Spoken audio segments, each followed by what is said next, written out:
For many people, healthy living and weight control are typically near the top of their personal goals. For those who've struggled with obesity and just haven't found a successful solution, bariatric surgery might be a path to consider.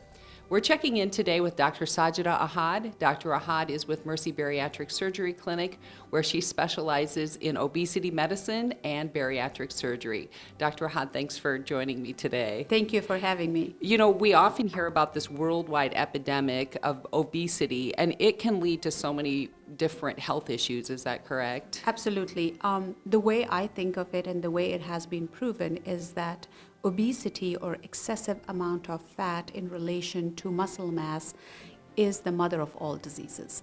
It can cause diseases, it can exacerbate diseases, it can be a risk factor for cancers. And so when we're discussing bariatric surgery, let's just start with the basics. What is that? So bariatric surgery in its most simplest form is weight loss surgery. So it helps a patient lose weight and also keep the weight off. There are so many different procedures. There's no one size fits all. We actually at our program evaluate every patient, their struggles, the reason they want to have bariatric surgery, what are their goals and treatment options, and then tailor the treatment as well the recommendation of surgery accordingly. Is it safe to say in the most general sense that you're making someone's stomach smaller? Yes. All bariatric surgery would involve something done to the stomach, part of the digestive system. And so who's a good candidate for this? Anybody who suffers from obesity is a good candidate. Now, obesity is a disease. It's not a social or moral failure of a person. So that's the first thing. Disease has to be treated in different ways, and bariatric surgery is one of the treatment. When we say who's a good candidate, anybody who suffers from morbid obesity, which is defined as a BMI over 35 when they have a medical problem, or a BMI over 40 with or without a medical problem.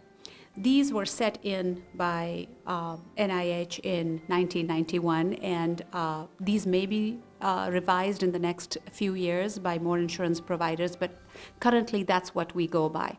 Now, what BMI is, it's body mass index. If you're interested in finding out, it's very easy. You can go on the internet, put in BMI, and it gives you your height, your weight. You put in, and the normal number comes up.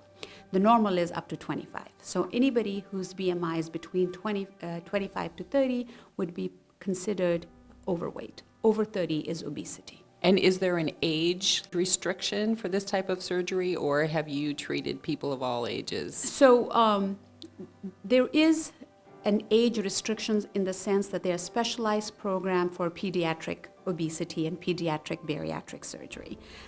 We take patients 18 years and above, and we go up to arbitrarily, I would say, to 70 years, but sometimes we see a 72-year-old who's a good 72, almost like a 50, and they may be a candidate. So, but currently in our program, at least, we take 18 years to 70 years.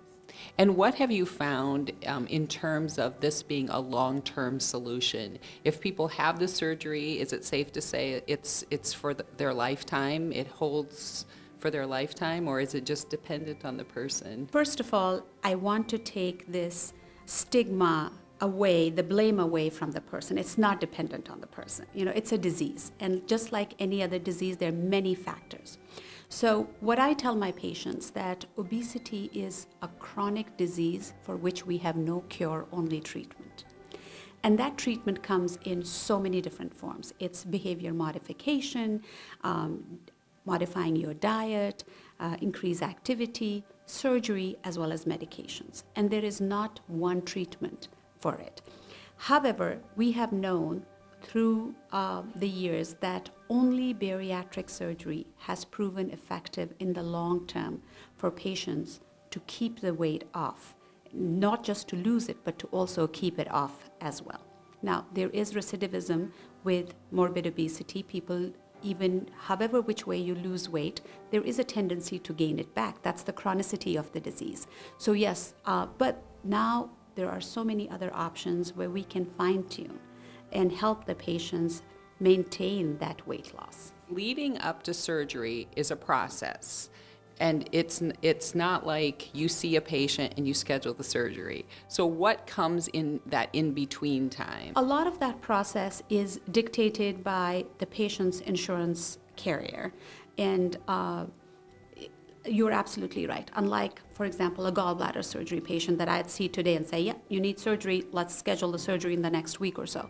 Bariatric surgery, there's a lot of education that goes on and evaluation. We want to make sure that this surgery is safe for the patient, effective for the patient, and they completely understand what they're signing up for. There is a free seminar that we currently offer to patients 4 times a month that they can sign up and kind of actually just learn about bariatric surgery, what it is, the risks and benefits. We evaluate the patient with the dietitian to make sure the patient understands all the dietary modification that they can do currently to help them lose weight as well as in the long term. There is psychological evaluation that's involved. And then depending on the patient's medical history, there may be other evaluations, consults that are involved.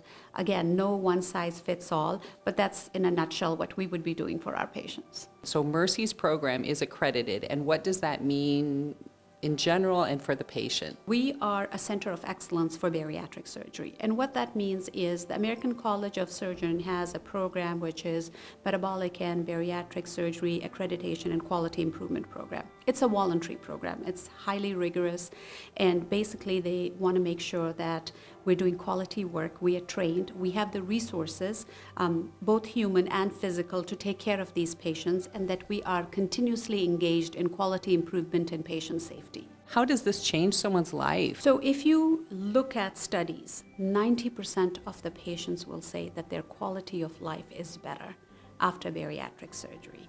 I get a lot of hugs from my patients that I absolutely love. I'm sure. That, they cry with happiness because, and the only regret that any patient has ever had is, I wish I had done it earlier. Mm-hmm. That is the only. That says a lot. That says a lot. And that is something that I hear day in and day out. Like, I wish I had done it earlier. Dr. Ahad, thanks so much for this conversation. And if people want to learn more, the website is mercycare.org/bariatrics. Correct. And we just welcome people to check it out. And if they're interested in learning more, the steps are there. Yeah, thank you so much for having me. This was great fun. Thanks, Dr. Ahad.